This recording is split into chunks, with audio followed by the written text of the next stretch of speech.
Hello there, welcome back to my channel. Today's video is quite a good one for those of you who like your horror stories scary, but not overly gory. It is a story that I wrote some time ago, and it is one that seems to have resonated with a lot of people. I hope you enjoy it. As always, if you do, please show your support. It's the only way I can keep doing this. Also, don't forget to follow me on social media. That's where you'll find all the behind-the-scenes stuff, as well as early access to all my stories, including horror. So without further ado, let's get right into it. I remember clearly the day we moved to the old house. The realtor had just finished showing us around when she let us know she would be back later to finalize the paperwork. We didn't really need her to stay any longer. The house was a fixer-upper, but we could see past the peeling wallpaper and the threadbare carpets. In our minds, we saw the potential. For the price, it was a steal. The real estate agent left, and my wife and I started to explore more. Our 3 kids were out playing in what would soon be their new rooms. My son James was the youngest at 10 years old. My daughter Emma was 13, and our eldest Adam was 16. They were excited about their new home, though they hadn't been keen on moving from our small town. We walked into what was going to be our bedroom, and it felt stale. It must have been a long time since anyone had slept in here because dust lay thick on every surface. As we started to clear some of the cobwebs away, my wife and I started to talk about how we were going to decorate. Before long, the kids came in to check on us, and then they began helping, making suggestions about color schemes and furniture layouts. The room was soon filled with light and laughter again. At about 4 p.m., the real estate agent returned. She looked uncomfortable. Her smile seemed forced. She handed over the keys and the file and said, "Congratulations." Her eyes were fixed on mine. "You've made a smart investment," she said. "This place is solid gold." I thanked her for coming back. She mumbled something about having a late start, and then she was gone. That evening, after our kids were asleep, my wife and I stood in the kitchen and made plans for the weeks ahead. The walls in this room were going to come down, the floorboards sanded and polished, the cupboards painted a nice white. There was work to do, but it was good work, and we were excited to do it. The next morning, we were up before the sun.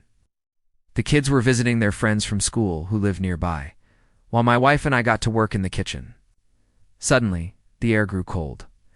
I pulled my jumper tighter around me and told my wife I thought the heating was on the blink. She just nodded, her attention focused on the sink. I stepped closer and asked what was wrong. She pointed to the stopper of the plug hole.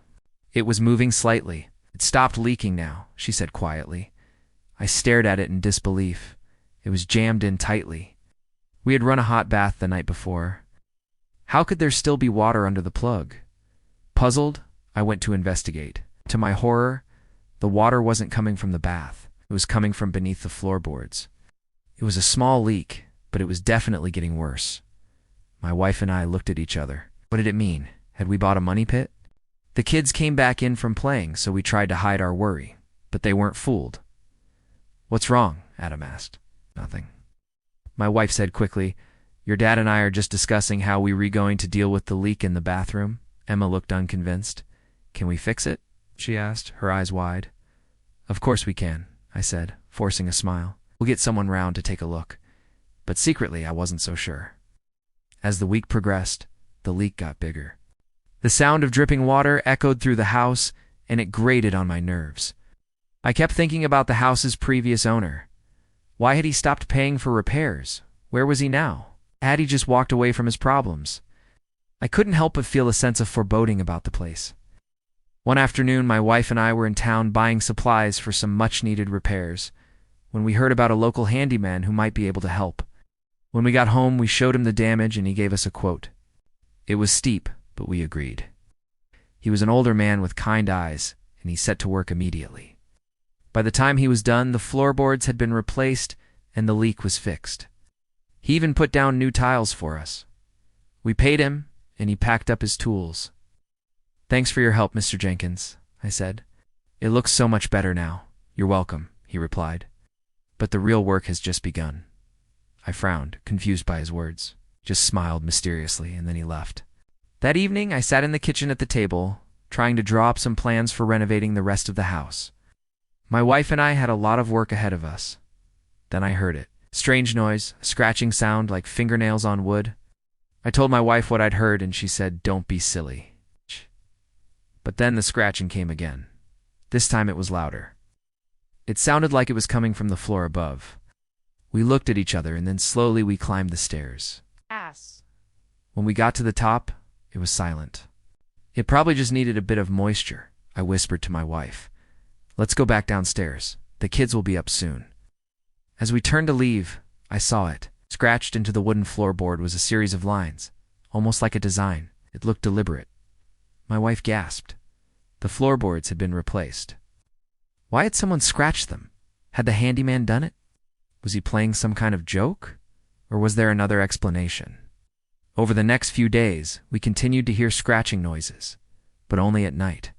Each morning we would wake up and search for the source of the sound. Each morning we found nothing. Fear began to grip me. What was happening? Was I losing my mind? Had my wife and kids noticed how strange I'd become? Then one evening, as I sat alone in the dark listening intently, I heard a whisper. It was barely audible, but I thought I heard someone say my name. I told my wife and she said, "Stop being ridiculous." But I knew what I'd heard. Each night the scratching became louder, the whispers more frequent. I couldn't sleep. Every time I closed my eyes, I saw dark figures dancing in the shadows. They seemed to be taunting me. Were they trying to drive me insane? One night I woke up abruptly. I could hear voices whispering in the darkness. I got out of bed and crept towards the door. I had to get out of that house. I flung the door open and ran into the night.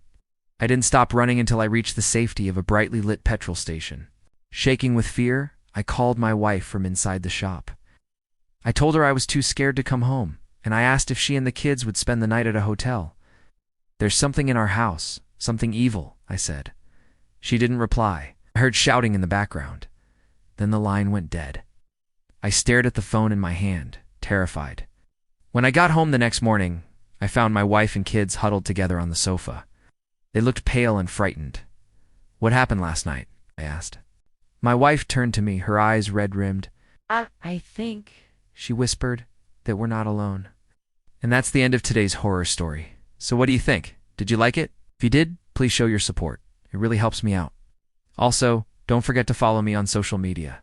That's where you'll find all the behind-the-scenes stuff, as well as early access to all my stories, including horror. Now I'm going to leave you with a couple of other videos that you might enjoy, and until next time, take care.